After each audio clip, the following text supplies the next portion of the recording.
Hello Taurus, thank you for joining me for your monthly forecast for July. The month begins with the collection of energy in your third house of the Sun, Mercury and also Mars. This can give you a tremendous appreciation of exchanging ideas, learning new skills, travel, lots of short journeys. You may even consider a new vehicle. If you're someone who enjoys cycling, walking, running, these two can be things that are very attractive to you. You're going to need a lot of stimulation. And as the month begins, there is an angle between the quarter moon on the first day and the Sun, which suggests that the buzzing energy that's around can see you doing lots of different things. If you can, try to just narrow the focus somewhat so that you're really inputting the energy you do have in a very achievable way. Because if you try to do too much, you could end up feeling a little bit stressed out. Your nervous energy is certainly going to be switched on by this quarter moon. But in the first week of this month, Mars is also in opposition to Pluto. Let's just think about what Mars and Pluto are about. Mars is about instant gratification, and it is also the masculine partner in the game of love, along with Venus, your ruler. And in this sector, it can make you more assertive about how you think about things, your belief systems. But Pluto is in the part of your horoscope that's to do with higher education, it's to do with foreign affairs, it's to do with travel, long distance travel, it's to do with justice, it's to do with philosophy. Now it's possible someone could challenge your viewpoint in a very powerful way in this first week, especially if you're someone who wants to build an audience and cultivate and persuade people to what you have to say. So in other words, if you blog or you're someone who has some kind of message that you want to get across, perhaps you work for yourself, for example. But even if you're standing in your local bar just chatting with someone, you may be surprised by how much a discussion can flare up into something so much rawer, which is what Mars can often be about.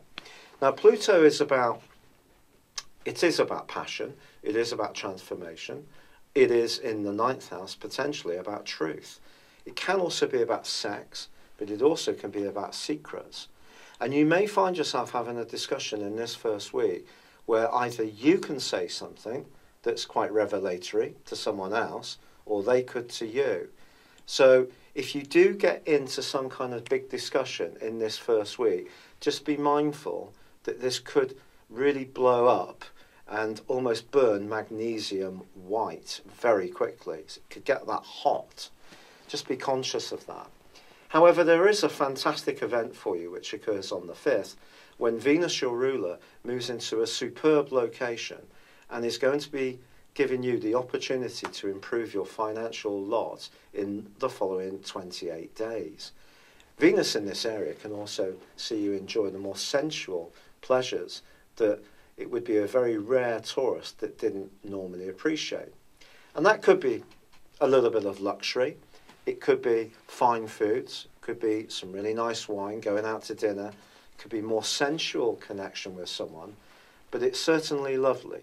But on the second, the day following this, on the 6th, Mercury moves into the sign of Leo. Now Mercury in Leo is about performance, it's about being a bit more show-offy, but the two actually can cooperate very, very well, and this is an opportunity for you to think about perhaps getting things for your home, entertaining people in your home. There could be quite a strong connection to a sibling this month, or to a relative who lives a long way away. But I think the two are going to be cooperating in a nice way, and if you've ever thought of working from home, that would be a smart thing to consider if you've never gone forward with it in the past, if you are trying to shape your destiny around the ideas that are percolating around you in such a potent way this month. However, in week 2 of this month, in July, the Sun in Cancer, your third solar house, goes into opposition with, you've got it, Pluto. And on the 9th day, there is a full moon in the sign of Capricorn. but this is going to be embracing Pluto too.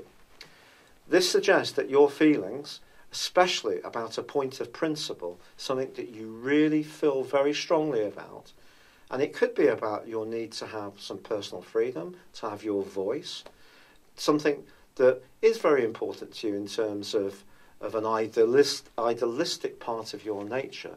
Well, in the following week, from the 7th, that's going to be very strong too.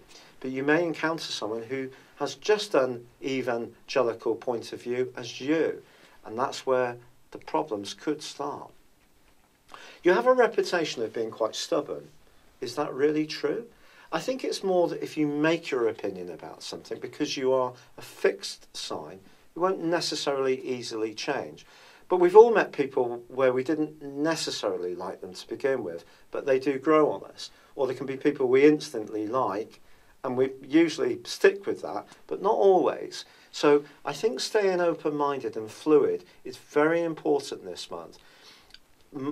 The location of the Sun and initially Mercury and Mars in the sign of Cancer, it's all governed by cardinality.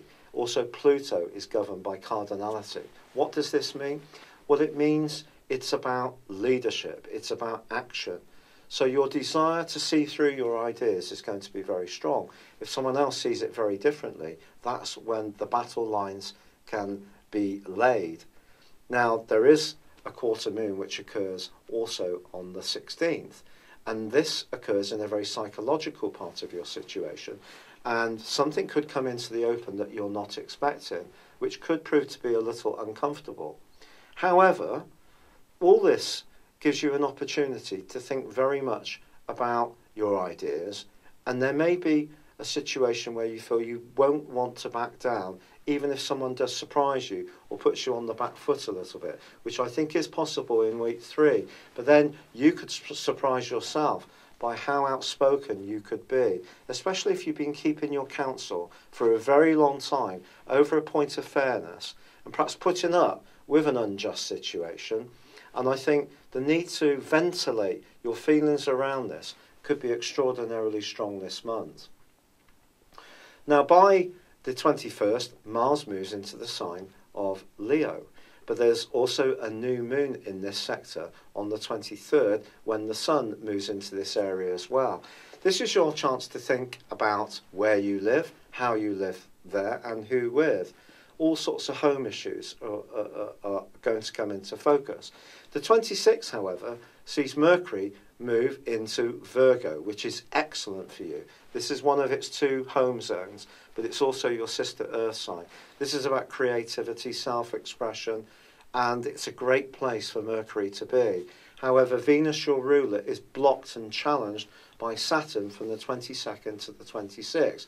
Money could be the sticking point here. So the overarching take on this month for you is very much about what you think, how you express those ideas, who you encounter, and how they think and express their ideas. You could have a wonderful meeting of minds this month. You could encounter someone that you have such a strong physical or sexual attraction for them. It's incredible, especially in the first week. But you need to be thinking about, at some stage, letting other people have the right to have a different opinion to you, even though your sense of feeling right or justified can be burning so hot this month at times. But if you can just agree to disagree, stay cool, stay compassionate, then this can be a fascinating month where your thinking, outlook, experiences can expand in the most extraordinary of ways. It's been a real pleasure being with you, Taurus. Thank you for joining me. Good luck, and goodbye for now.